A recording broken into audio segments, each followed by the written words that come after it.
Sword in the Stone came out in '63. We were writing Sword in the Stone earlier, but it took 3 years to produce.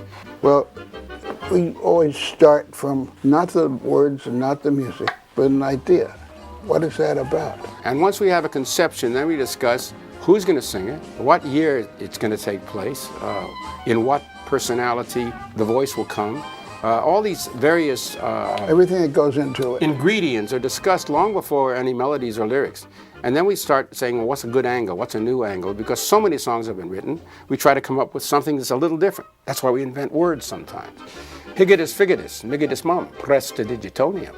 Well, actually, we had a need for magic. Merlin was going to have to move, and he wanted to take all of his equipment with him, his books and his maps and all the things that he needed. And stuck them all in a little carpet bag, a little suitcase, and we didn't want to say abracadabra.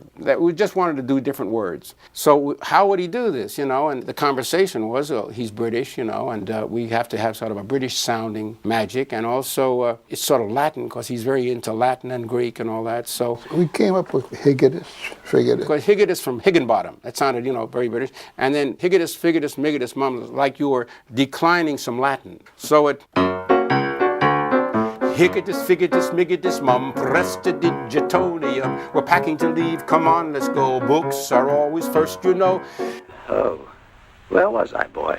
Hockety-pockety? Oh, yes, that's right. Diminish dictionary, that word's in your vocabulary. Hockety-pockety, walkety-whack, that's the way we've got to pack. Higitus, figitus, migitus, mum, prestidigitonium. What a way to pack. That was our first animated feature. But we didn't know too much about how pictures were made.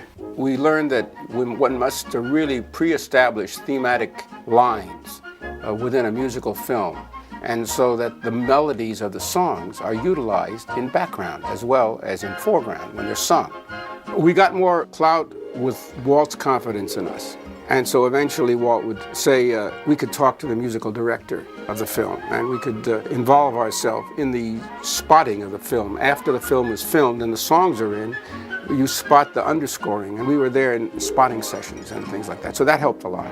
We pressed forward with that in mind on all our future pictures, and so they were far more integrated. The songs were nice, they worked very nicely within the scenes, but then they didn't bring the melodies forward and play. See, if they used the melodies after the song was sung, it would keep the audience apprised of what was going on and the characters.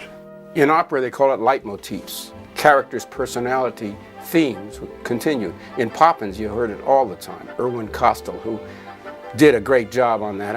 Whenever Mary Poppins was there, you heard Spoonful of Sugar, and when Bert was there, you heard Chim Chim Cheree. These are things that you heard. It's just constant. And that's what we felt was missing in Sword in the Stone.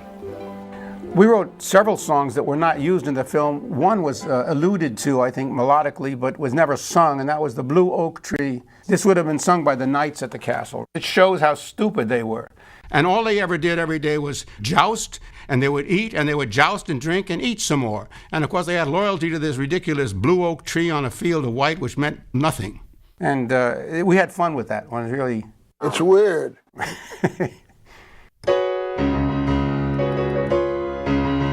To the blue oak tree on a field of white, we pledge our loyalty forever.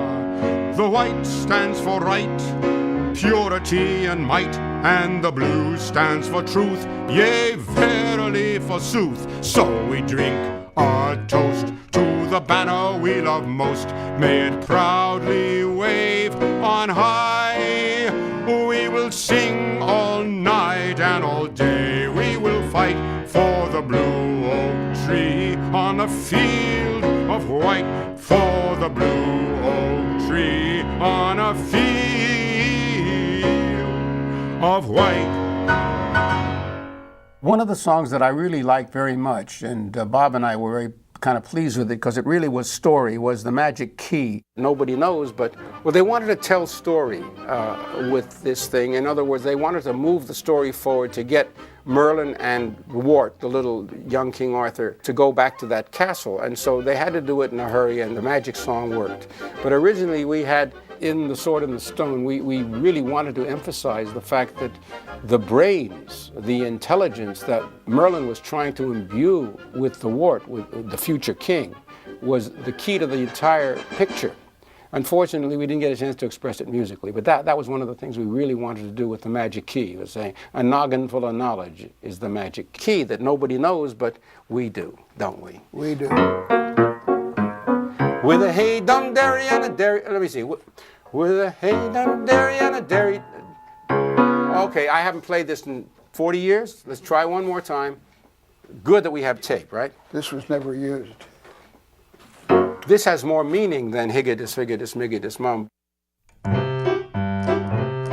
With a hey dum derry and a derry dum dee, fill your noggin full of knowledge and then you'll see what a glorious experience your life will be. A noggin full of knowledge is the magic key. Magic key to what?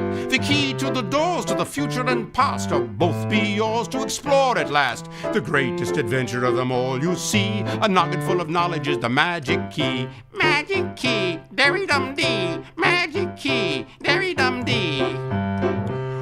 With a noggin full of knowledge, you're bound to find the thrill of the ability to use your mind. Mathematics and philosophy and history are very necessary for the magic key. But I can't read. With a hey dum derry and a derry dum dee, you've got to learn the alphabet from A to Z. Letters make words, and words, you see, are very necessary for the magic key. A to Z, derry dum dee, A to Z, magic key. If you read your history and read it well, you can see why empires rose and fell. And if you learn the lessons of your history, yes, sir, you're possessor of the magic key. I haven't played that in 37 years since we tossed it out of the movie.